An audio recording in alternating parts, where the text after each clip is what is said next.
everyone, I'm Mackenzie Barber, one of your many hosts with the Florida Aviation Network. We are broadcasting live and in the clear from the Florida Air Museum at the Sun and Fun 44th Annual Fly-In and Exposition.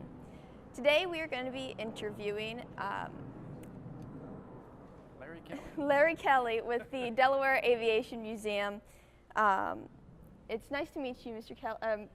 Larry, I'm glad you could be here today. Thank you. Yeah, this is it's always fun coming down here. I was talking to Greg Gibson last night.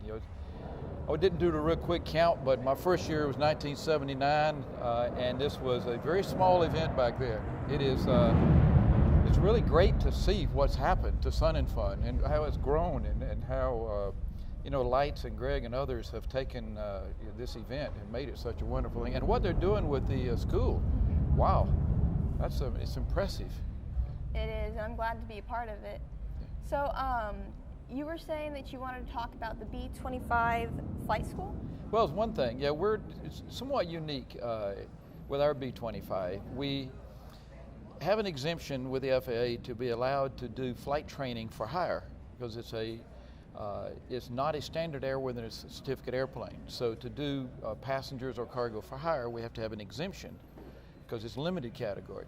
So as a limited category then, we have several airline pilots that are part of our crew who have been involved in training most of their professional careers. So what we've done is designed and implement, and now we're in our fourth year of a flight training program for people who want to learn how to fly a B-25.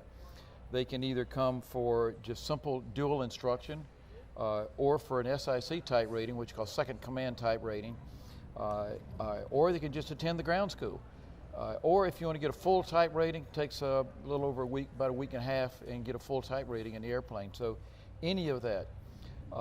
And people who are just an enthusiast, who just want to know more about the airplane, its history and how it works and the systems and all.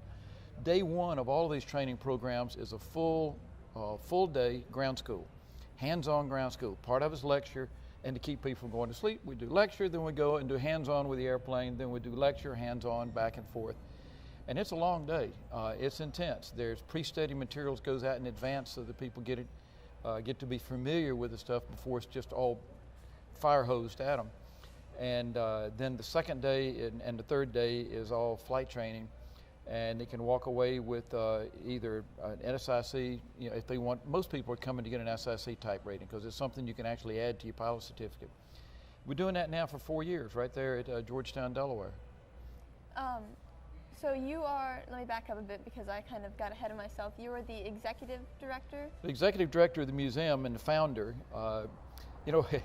Myself and a couple other guys there in the museum have been collecting old airplanes and vintage memorabilia and stuff for most of our adult lives. And then one day we're sitting around a restaurant and somebody said, "You ought to start a museum." So we did. And we built a hangar and other sort of buildings, started collecting books. And we've got somewhere around 3,200 manuals, books, handbooks, overhaul manuals, tech manuals, etc. in our library. A lot of good reference material, and then we started adding on that with some of the unique things that we do with the B-25. The first exemption we got was a living history flight exemption because most of these old World War II airplanes are not standard category airplanes, so you can't just go out and sell rides in them. So to be able to do what's called a flight experience, not really a ride. A ride is somewhat you do in a Stearman or a Waco at the beach, right? But to get a true flight experience in the airplanes, the FAA had to do an allowance and allow an exemption from the rules preventing charges for passengers or cargo for hire. So we was able to apply for and get one of these exemptions, and we started doing the living history flight exemptions. Well, that F-16 is really making a lot of it up, but I can't wait to hear what you're talking about. I'm on the edge of my seat about this because I can't wait to hear more about this training program. Well, I'll get back in a second here. So we started traveling around the country at air shows and other events doing the living history flight exemptions. It's 30-minute flights in the B-25. And for a lot of times, it's a way of people connecting with my grandfather was a bombardier on a B-25. You know, my grandfather was a gunner or a pilot, or my parents, my dad was a this or that. That's really sometimes can be a very moving experience for, you know, a daughter, for instance, or a grandson to sit in the position that their grandparents sat in, and many of them lost their lives there.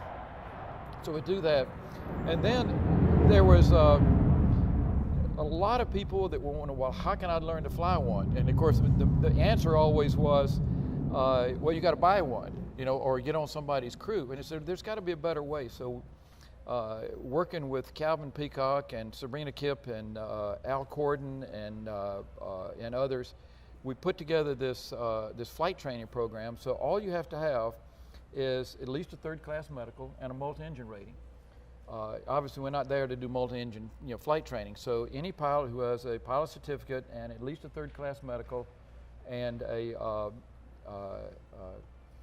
multi-engine rating is eligible for the school. Yeah. And we send them, once you pay a deposit, we send all the materials out in advance, the study materials, and there actually is a test in advance that's graded before you even come in for the ground school, because that's one way of gauging true interest too, is if somebody really wants to do this. Kids do study. We don't want to waste your time or our time for somebody who's just out to try to do serious flight training. And so the ground school is a full long day. Then we go, the second day is we start in the flight training. If we have only 2 students, we can generally do an SIC for those 2 in one day. Coming up week after next, we have 4 students, so we'll be there all weekend and into Monday doing all 4 of the students. And we've actually had some folks come from Europe. Had a student from Singapore. So it's a unique training program for people to experience something that they may have always wanted to, but it just can't always get access to. How about so that? We're giving them that access. How many B-25s are there in the air right now? There are 42 on the registry. Out of that, there's probably 25 that fly that are regularly. actually flying? Maybe 30 if you add a few that fly only a few hours a year. We fly about 120 hours a year. I've seen you all over. Yeah. But the largest group we've ever put together in one place, in one time, was for the Doolittle Raiders' 60th anniversary reunion at the Air Force Museum at Wright-Patterson Air Force Base. We put out a maximum effort with, of course, we had no real money to offer anybody, but just, do you want to be part of something like this? And we were able to get 20 B-25s to come from, oh my goodness, from all 4 corners of the United States, from the Northwest, from Seattle area, from the Southwest of, from Southern California, from Florida, and from the Northeast, from Long Island. So from all 4 corners of the continental United States, we had people in their own pocket spending $30,000 or $40,000 in fuel for some of the guys, just to be there to be part of it. But we got 20 B-25s together, the largest public gathering of B-25 since the end of World War II. I bet that was amazing. And then put them all in the air for a big mass formation over memorial service. And we brought all 20 B-25s over in one big mass formation. And then the first 4 of us swung back around and came back over as a surprise to everyone. Only 2 people even knew we were going to do this. Came back around for a missing man flight. And that evening, I was talking to a lieutenant general at a reception that evening, and he said, I was doing fine. We were standing enjoying that. I was impressed by all of this. But he said, when y'all came back around and did the pull for the missing man, he said, that's when I lost it. Sure enough. Yeah, so here's a lieutenant general talking about how he just lost the emotional impact of that. There's so few of them left. Well, and what a great place to do it at the Air Force Museum there at Wright-Pat. Yeah. Amazing. Well, that's where the Doolittle Raiders exhibit is. That's where a lot of their memorabilia is, and that's always been somewhat home for them. The goblets, you know, the famous Doolittle Raider goblets are there. The city of Tucson gave them a set of silver goblets. Tell that story to Mackenzie. Yeah, with the Doolittle Tokyo Raiders, you know, this was our strike back for Pearl Harbor. You know, Pearl Harbor was devastating to the United States. You know, we just had one of our talks was about the first wave of Japanese Zeros. KT Bud Jones and Sid were here. They just finished writing the book about one of the Zeros, right? Yeah, the Niihau Zero. She just finished interviewing. So you know that story? I do. Okay, well, President Roosevelt demanded a strike back against the homeland of Japan to prove to the Japanese we could do it, because the Japanese are it was pretty impressive what was going on right then. Devastating for us and our allies. Everywhere throughout the Pacific, the Pacific Rim is one defeat after another after another. You know the story of the Bataan Death March, the surrender of the troops on Bataan, Singapore, et cetera. You know, it was just the Japanese were overrunning us. We needed some kind of a strike to prove to the Japanese that we could strike back. So it was actually a Navy captain came up with the concept of launching Army bombers off of Navy ships. Now, that's like getting Army and Navy to go out to dinner together today. You know, the Army and Navy just didn't do things together back then. There was no real coordination like there is today. So that alone was somewhat of a feat. But the idea ran up the flagpole really quickly, and it was not Jimmy Doolittle's idea, as a lot of people think. Roosevelt went to Admiral King went to Hap Arnold with the concept, can you do this? Hap Arnold then called someone he knew very well from the flying experience of World War I, which was Jimmy Doolittle. Jimmy Doolittle was probably the most famous aviator in the world at the time. He'd won all these races, he's famous for racing, working with Shell Oil Company, helped develop 100-octane fuel, all these famous things, world famous. But a lot of people don't know he also earned the first PhD in aeronautics from MIT. So he was a pretty smart dude too, you know, engineer. So Hap Arnold went to Jimmy Doolittle and said, can this be done? Doolittle came up with a concept that, well, B-25s is the only airplane that can do it, and it can probably be done. So the USS Hornet was in trials at the time down in Norfolk, you know, getting outfitted to go to war, brand new aircraft carrier. So they put two B-25s on it, one off the ocean right off Norfolk, launched them, and it proved not only could they get off, these guys got off so early, they took off so early, they almost hit the island. So they found they can even get off from midships, they could still launch. So now with the proof of concept in pocket, the only group that was already flying, combat trained, you know, so we didn't have to spend a lot of time, you know, ranking them up. The only group that was already flying B-25s was the 17th Bomb Group flying off of Pendleton, Oregon, flying coastal patrol. It was a Japanese submarine already been sank by Brick Holstrom, who became you know, one of the raiders. So the 17th Bomb Group was asked for volunteers. Couldn't tell them what it was. Just it was going to be a dangerous mission. It's going to take you out of the country for a couple of months, and we might very well suffer very heavy losses.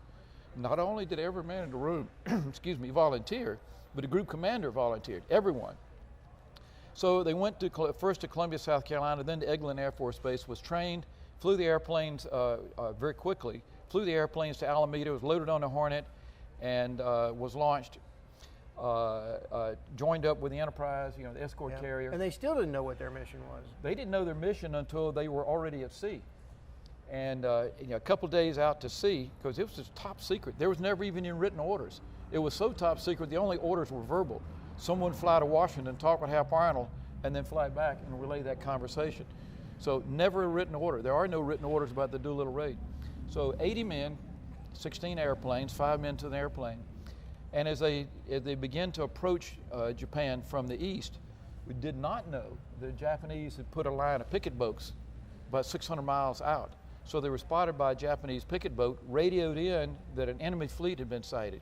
So now the decision had to be made. Turn and run. Because we didn't have a whole lot of assets left in the Pacific at the time. The Japanese were very powerful at the time with what they had. So either turn and run or launch. And the decision was made to launch. Now they had to launch early. May not have enough fuel to reach China. People say, well, this was a suicide mission. Never was. The original plan was to land in China, refuel in Chuchao, fly on to Kunming, and the airplanes are going to be given to Claire Chennault and the Flying Tigers. So now they had to launch early. Minimal fuel. They launched early, hit Japan, all 16 airplanes. Some was not able to hit their targets because they got jumped by fighters and had to jettison their bombs, but most hit their targets, and not one airplane was lost over Japan. One was running low on fuel. He had excessive fuel burn, or that's what he claimed at the time. That's a whole nother interview to talk about. But anyway, that crew, they flew to Vladivostok, Russia, and landed. The other 15 airplanes made their way on, got into a storm, picked up a tailwind leaving Japan, but they arrived over China in the Chuchao area at night in thunderstorms. A couple of guys tried to ditch. Some climbed to altitude like Doolittle and bailed out, but all 15 airplanes were lost. But the shock to the Japanese military was tremendous because in that culture, you know, saving face was everything. And the Japanese military leaders have been telling the emperor and been telling the Japanese people that they were invincible. They lived on an island protected by this kamikaze, this divine wind, that they can never be attacked. And now American bombers are flying over 1,500 foot, bombing ships, industrial points. So it was a huge embarrassment. And, but the importance of the mission not only was the fact suddenly now there's headlines. After 4 months of nothing but defeat after defeat after defeat, now there's headlines. American bombers bombed Tokyo. What do you think that did for the people at home? But more importantly, what do you think it did for the military, who had had but one defeat after another? Suddenly now, they got a victory. You bet. So it was a huge psychological bit, but we never knew until after the war what it did to the Japanese. Because now, to save face, they had to find the American fleet. They knew it was an aircraft carrier, they'd been spotted. So they had to find the American aircraft carriers, because they didn't get the aircraft carriers at Pearl Harbor. They were out on maneuvers. So now they put together a plan to attack, well, actually to take over Midway Island. And from there, they were going to find the they were going to find the American carriers. But instead, we sent what assets we had, and then by stroke of luck, caught the Marines had been reinforced Midway Island. The Japanese were not able to successfully defeat the Marines on Midway Island in the first attempt, so they went back, was going to launch a second attempt, and now their fleet was, their aircraft carriers were spotted by our, I think it was off of Yorktown, wasn't it? And it was O'Hare, Butch O'Hare that did it, right? Wasn't that the story about that? I think that was the famous story about him. But let me tie this back in, because the original point of this was to talk about the cups back at the... Well, so yeah, that was the original point, but the but the Battle of Midway was a turning point of the war in the Pacific because of the Doolittle raid. From then on, it was only defeats for the Japanese. The Battle of Coral Sea, the Battle of Midway, and then it was contraction. So the Doolittle raiders were instantly very, very famous. The city of Tucson made silver goblets for all the raiders, 80 goblets, and then Dick Cole built the case that they're in. Right. And Dick's here today. Oh, how about that? He just got here today. He'll be here all weekend. Excellent. The last surviving Doolittle raider, 102 years old. He was mowing the grass yesterday, but he still gets out and takes care of his own place, and he's a heck of a guy. But these 56 goblets, silver goblets, have their names engraved right side up and upside down. And as each one passes, the cup is turned inverted. They toast. The raiders get together, and they have it's a very solemn, very private event where they read the roster. They read the roster of all 80 raiders. And if as long as there's one raider still alive, he answers present for all 80. And then they pour a little bit of cognac in a glass, and in their goblet, they have their toast to those that have gone, and then the goblets are returned, and it waits till the next year on the anniversary of the raid. You do it again and again. Now there's only one goblet turned upright, and just a few years ago they had they finally decided they weren't going to risk waiting until there were just two to have the final toast, because the final toast was supposed to be the final two raiders and a bottle of 1896 cognac that the Hennessy Company had given Jimmy Doolittle on his 60th birthday. And then Doolittle gave that to the raiders to open when they were only two, and then they were supposed to no longer have reunions. A priceless bottle. So they actually then opened the bottle on when there were still 4 alive, but 3 that could travel. They decided they'd go in and have the final toast. So that was just I think 3 or 4 years ago, again at the Air Force Museum. It's an amazing story, and this is all at the museum? It's at the Air Force Museum in Dayton, Ohio. The goblets are on display there, and now also the Congressional Gold Medal that was awarded to the Doolittle Raiders. We had the honor of actually delivering that to the Raiders on a B-25 to on Panchito? Yeah. The gold medal was awarded in Washington, but the Raiders, the surviving Raiders, really didn't want to go to Washington. They wanted to accept the medal at the Air Force Museum. Wow. So we had the honor of taking the Congressional Gold Medal in this beautiful wooden box and flying it to Wright-Patterson. And and landing under where they take 2 fire trucks and shoot the water out and make an arch, taxiing in under that to a red carpet, and then getting out of the airplane and presenting the gold medal to the Raiders. That was a huge honor. Wow. That's amazing. Yeah.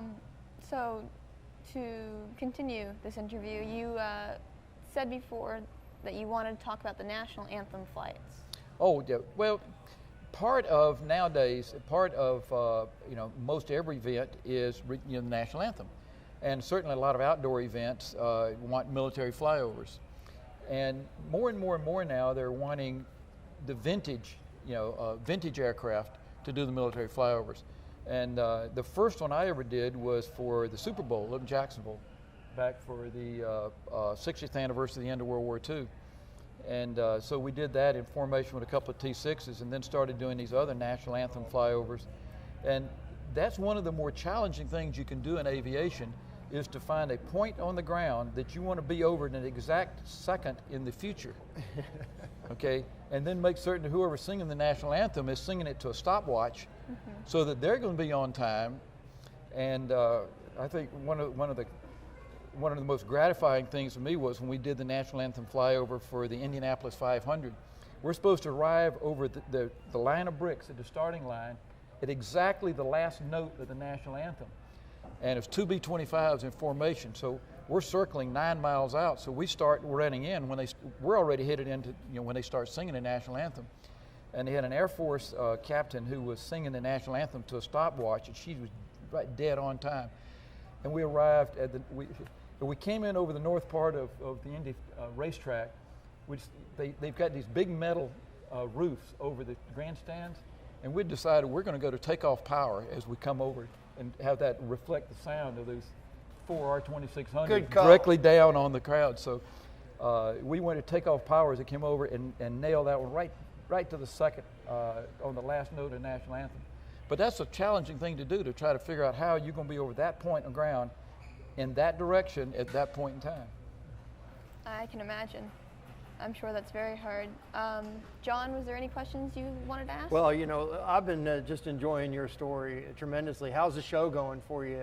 What's going on? We just got here at 8:30 last night. Right. We had a long and extensive maintenance schedule. Were you in Dover, or did you come all the way down from Delaware? From Delaware last night. Oh, good. We finished inspection, didn't even change out of our work clothes. Just once we finished inspection, got the test flight in, got the logbooks done, we jumped to the airplane and took off and headed south. Welcome to Florida. We had to actually call and get a PPR. Right. Because the airfield closed. Yeah, it's closed down, wasn't it? Oh, my goodness, how about that? But everybody couldn't have been any more cordial. They stayed for us and turned the runway lights on for us to land, parked us, and got us to our vehicles. And so everybody was really great. Just hated getting here late. How's the response from the crowd on the flight line now? There's a lot of people here. How about that? It's a great day, isn't it? The weather is just There's stunning, a lot of aircraft. I think this is probably the most aircraft and most people I've ever seen down here, and I've been coming down here a long time. I know you have. How about that? It's crowded out there. Wow. Yeah, fortunately, I was able to get a golf cart ride over here. I didn't have to fight my way through all the crowds. Mackenzie's just gotten a scholarship for getting her all the way to her solo. She's going to get a free ride to start learning to fly. Give her some advice. Relax. And have fun with it. Just relax.